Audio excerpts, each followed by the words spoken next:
Exercise 5.1 का sixth question देखते हैं। ये दिया हुआ है, in the given figure angle 1 and angle 2 are supplementary angles.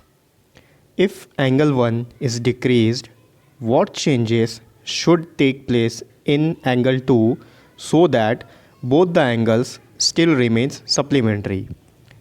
तो यहाँ पर एक एंगल दिया हुआ है, एक डायग्राम दिया हुआ है। इसमें दो एंगल है, एक का नाम है एंगल 1 और दूसरा है एंगल 2। और क्वेश्चन में बता रहा है कि ये दोनों सप्लीमेंट्री एंगल्स है। इसका मतलब एंगल 1 और एंगल 2 का जो सम होगा वो 180 डिग्री का होगा।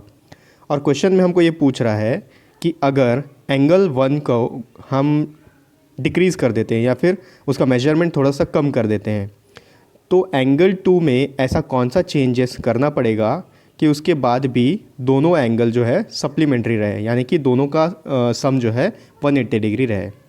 तो ये किस तरीके से सॉल्व होगा, चलिए देखते हैं इसको वाइट बोर्ड में।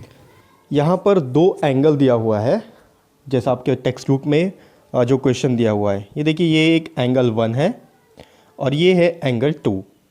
क्वेश्चन में बोल रहा है कि अगर इस एंगल का मेजरमेंट को कम कर देते हैं, ठीक है, मतलब कम का मतलब ये यहाँ तक रह जाएगा, ठीक है। सपोज़ ये इतना कम कर दिए, अब ये एक नया एंगल बन गया, ठीक है।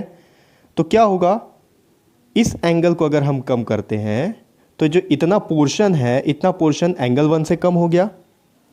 और एंगल 2 में क्या चेंजेस हो रहा है, इतना पोर्शन एंगल 2 में बढ़ जा रहा है। तो एंगल 2 जो नया एंगल बनेगा वो ये होगा, ये लाइन बीच से हट जाएगा, ठीक है। इसका नया जो डायग्राम बनेगा वो इस तरीके से रहेगा। ये नया, ये एंगल 1 हो गया और ये एंगल 2 हो गया। यहाँ पर एंगल 1, ठीक है, इतना बड़ा था और उसको इतना शॉर्ट कर दिए, तो एंगल 1 जो है जितना डिक्रीज़ हुआ है, एंगल 2 उतना ही इंक्रीज़ हो गया है। हमको क्वेश्चन में यही पूछा है कि एंगल 1 और एंगल 2 आपस में सप्लीमेंट्री हैं। अगर एक एंगल को कम कर दिया जाए तो दूसरे एंगल में ऐसा क्या चेंजेस करना पड़ेगा कि उसके बाद भी वो दोनों सेम रहे। यहाँ पर एंगल 1 को इतना कम करने के बाद एंगल 2 इतना स्पेस ले रहा है, यानी कि एंगल 2 का मेजरमेंट बढ़ जा रहा है, इंक्रीज हो जा रहा है। तो आंसर यही होगा हमारा कि एंगल 2 विल बी या should be, angle 2 should be increased